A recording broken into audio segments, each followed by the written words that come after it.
YCP MLC Duvvada Srinivas వివాదంలో మాధురి ఆత్మహత్యా యత్నం చేశారని ప్రకటించడం సంచలనంగా మారింది. టెక్కల నుంచి పలాసకు వెళ్తుండగా ఆగి ఉన్న కారుని మాధురి కారు ఢీకొట్టింది.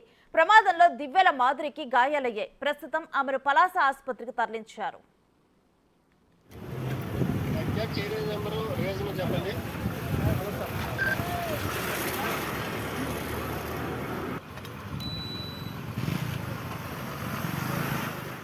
తాను కావాలనే అలా చేశానని మాధురి చెబుతున్నారు. ఇది రోడ్డు ప్రమాదం కాదన్నారామ. వాణి చేస్తున్న ఆరోపణలు భరించలేక యాక్సిడెంట్ చేసుకుని చనిపోదామనుకున్నానని డాక్టర్లతో చెప్పారు. తనకు వైద్యం అందించవద్దని డాక్టర్లను కోరారు.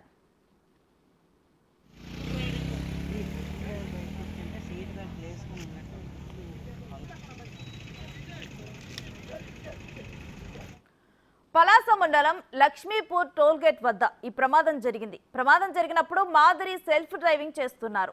దీంతో ఆమెకు గాయాలయ్యాయి.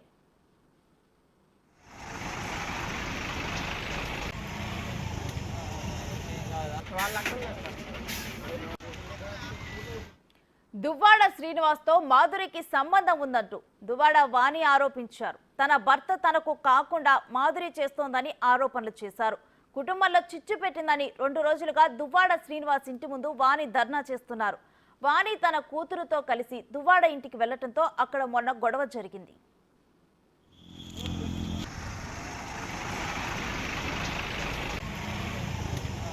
ఇక ఇలాంటి పరిణామాల మధ్య మాధురి ఇప్పుడు ఆత్మహత్యా యత్నం చేసుకోవటం ఆ ఘటన మాత్రం కలకలం రేపుతోంది. దువ్వాడ వ్యవహారంలో మాధురిపై సోషల్ మీడియాలో ట్రోలింగ్ జరుగుతుంది. దీంతో మాధురి తీవ్ర ఆవేదనకు గురయ్యారు. యాక్సిడెంట్ లో గాయపడి ఆసుపత్రిలో చేరటం, అక్కడ వైద్యానికి నిరాకరించడం జరిగింది. 3 days నుంచి చాలా ఆరోపణలు వస్తున్నాయి. ఎదుర్కొంటున్నాను, భరిస్తున్నాను. స్ట్రాంగ్ ఉమెన్ కాబట్టి ఫేస్ చేస్తున్నాను. నేను కౌంటర్స్ ఇస్తూ వచ్చాను.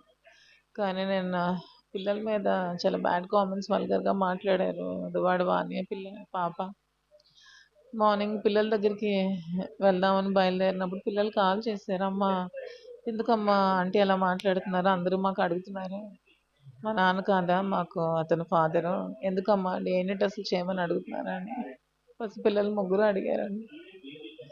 ఇంకా మరి తట్టుకోలేక హైవే మీదకి చాలా స్పీడ్గా వచ్చాను. శ్రీకాకుళం ముందు వెళ్దాం అనుకున్నాను. పిల్లలు ఎప్పుడైతే ఫోన్ చేసి ఇలా అడిగారో కార్ టర్న్ చేసుకొని హైవే వైపు వచ్చాను. మరి ఎక్కడి వరకు వచ్చానో ఏడ్చుకుంటే ఏంటో తెలియదు. ఎక్కడైనా లారీ గుద్దుదాం అనుకున్నాను. లారీకి గుద్దుదాం అనుకొని ఏదో కార్కి గుద్దినట్టు ఉన్నాను. తర్వాత ఏం జరిగిందో నాకు తెలియదు. ఎవరు అడ్మిట్ చేశారు, అసలు కార్లోంచి ఎవరు తీశారో నాకేం తెలియదు ఏం జరిగిందో. నేను టెక్కల నుంచి బయలుదేరి ఇచ్చాపురం వెళ్తూ ఉండగా ఇలాగా యాక్సిడెంట్ జరిగింది. యాక్సిడెంట్ కారణం ఏంటంటే దువ్వాడ వాణి గారు ఎలిగేషన్ చేశారు నా పిల్లల మీద. అందుకే నేను సూసైడ్ అటెంప్ట్ చేసుకుందాం అనుకున్నాను. ఇలా జరిగిందని ఆమె చెప్పడం జరిగింది. ఆమెకైతే ఇంజురీస్ అయితే పెద్దగా ఎక్కడ ఎటువంటి ఇంజురీ లేదు. ఒక హెడ్ లెఫ్ట్ వైపున చిన్న వాపు గాయం ఉంది. అది కూడా డాక్టర్ గారిని అడగడం జరిగింది. దానివల్ల ఎటువంటి ప్రాణాపాయం లేదని చెప్పడం జరిగింది. అయినా కూడా మెరుగైన వైద్య నిమిత్తము విశాఖపట్నం కేజీహెచ్కి రిఫర్ చేస్తానని డాక్టర్ గారు తెలియపరిచారండి. దీని మీద తదుపరి విచారణ ఉంటుందండి. ఈమె యాక్సిడెంట్ చేయడం వల్ల ఎదుటి వాళ్ళకి ఎవరికైనా ఏదైతే ప్రమాదం జరిగితే వాళ్ళు ఇచ్చే స్టేట్మెంట్ బట్టి కూడా ఉంటుంది, ఎంక్వైరీ ఉంటుందండి. ఏదైతే ఇన్వెస్టిగేషన్ చేస్తామండి, ఎవరిది తప్పు ఎవరిది ఉంటుంది దీనివల్ల ఇంకేం లేదు. ఈమె స్టేట్మెంట్ రికార్డ్ చేయడం జరిగింది. మిగతా వాళ్ళు కూడా ఎవరైతే ఇంజురీ అయ్యిందో వర్షా వెహికల్ వాళ్ళకి ఒక స్టేట్మెంట్ కూడా రికార్డ్ చేస్తున్నామండి. ఆ రికార్డ్ చేసిన దాన్ని బట్టి వాళ్ళు ఏమైనా చెప్తే దాని మీద కేసు రిజిస్టర్